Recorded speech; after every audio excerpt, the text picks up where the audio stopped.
Body-worn camera number 1. Let's watch this together.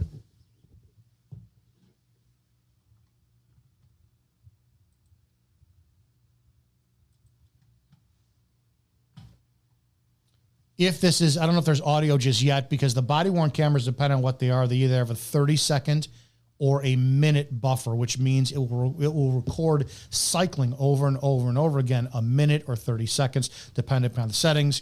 If you know anything about WatchGuard body cameras, be careful. They have a proprietary feature called Record After the Fact, where they record every 7 minutes and 1 second if the department decides to have that factory setting done, to where they can record you nonstop, 7 minutes, 1 section, saved. 7 minute, 1 second, saved. And you could re-record all the time if you're a cop on duty. That's what happened. You can go Google the Round Lake Park Police, Illinois body camera lawsuit that I was involved in. Jump ahead a little bit. Okay. Yeah, the audio kicks in after about 30 seconds or a minute, depending upon which setting was done. So remember, they're there for a lawful reason. They got a prowler alert. They're going to check the perimeter first.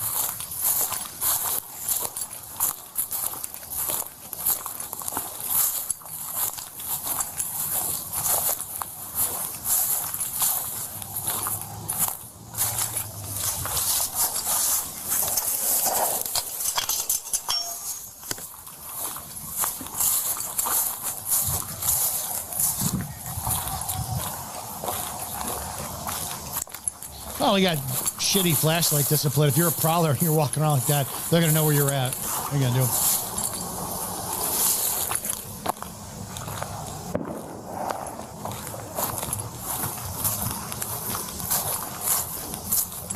Couple different things, too. Depending upon the call, she could be a refused complainant. She could sit there and call 911 and say, hey, listen, I live at 123 Main Street. There's a prowler outside. I just want the area checked. What's your name, ma'am? I don't want to be seen. I just want the area checked. You don't have to give your information to the police. And if they come knocking on your door, you don't have to answer. You don't.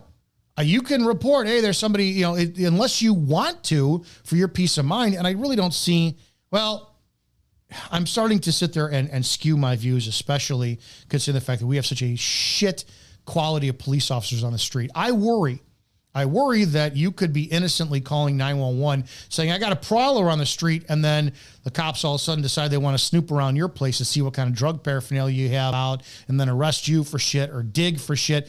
I know how the game is played because I played it. So depending upon what you want as a citizen, you have the right to be a refused complainant.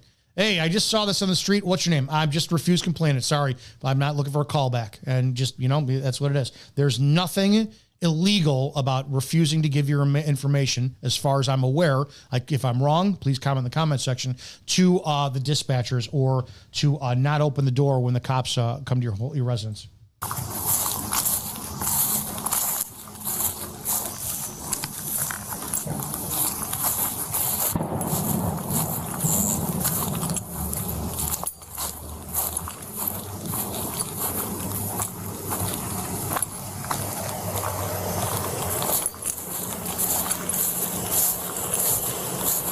Again, we have them checking the perimeter. That's typically body camera notification. That buzzing you heard.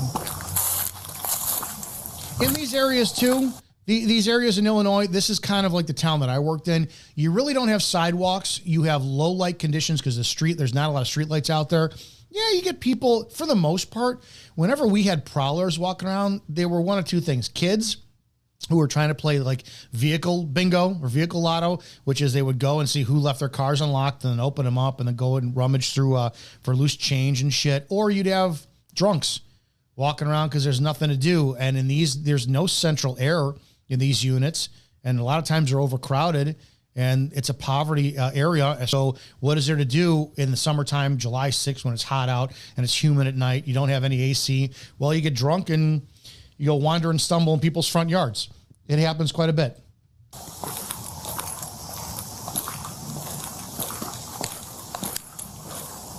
Oh, so shit.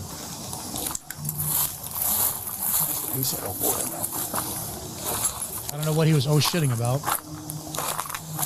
Oh, Okay, so here's you got damage to a window, as you can see here, right? Damage to a vehicle. So now her complaint it's valid. If this is her vehicle, maybe she wants to file a complaint, get a police report, get insurance. Okay, so this continues their investigation. There is nothing that says this crime. This is a crime. What if she decided to bash her own window?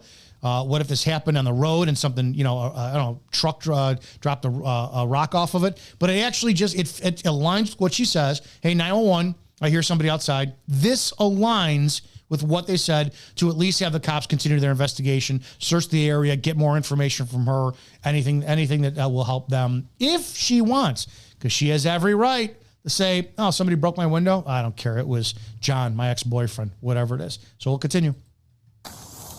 Again, we just want to establish, why are the cops there in the first place? Why were they there?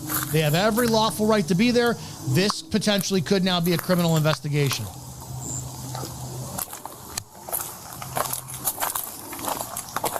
That one.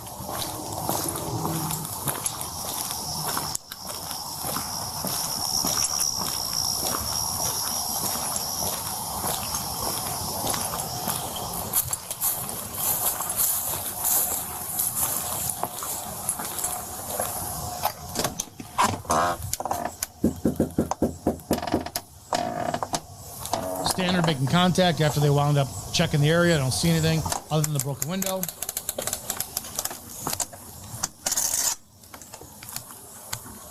You want to open your door like that, that's fine. Sometimes I didn't do shit like that because it's other people's property, and unless I can articulate, what am I unless I get permission to enter in somebody's home, I'm not going to do that, right? Because it looks like I'm actually giving them a lawful order that I'm coming in your home. So it's the small things that I just, I notice now more than I did years ago.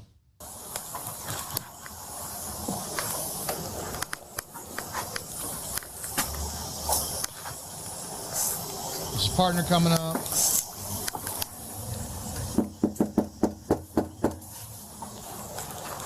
Now this is 1 o'clock in the morning, 12:50 a.m. There's a bike sitting back there. Where?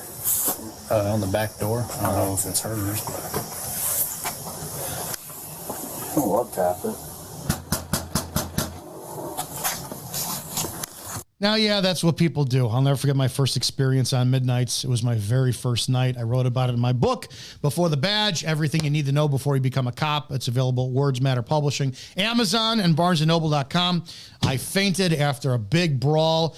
Fire department said that, you were just way too dehydrated and your uniform was way too tight and your belt was too tight. I had a massive adrenaline dump. It was exciting as all shit, and I passed the fuck out.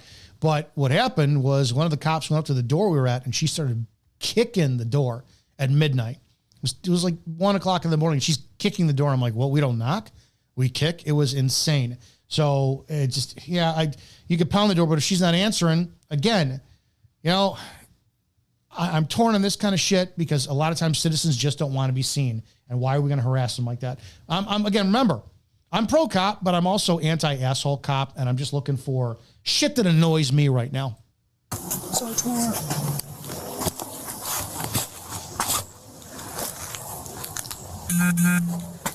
If she called and she's not answering, have the dispatchers call her back.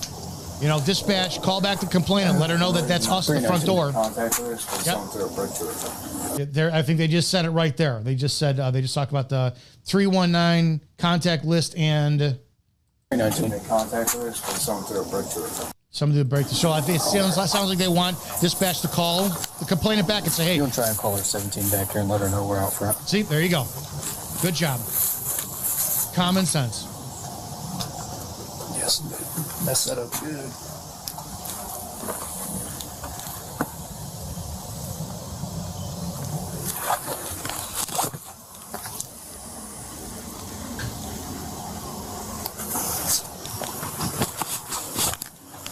I hear the phone ringing.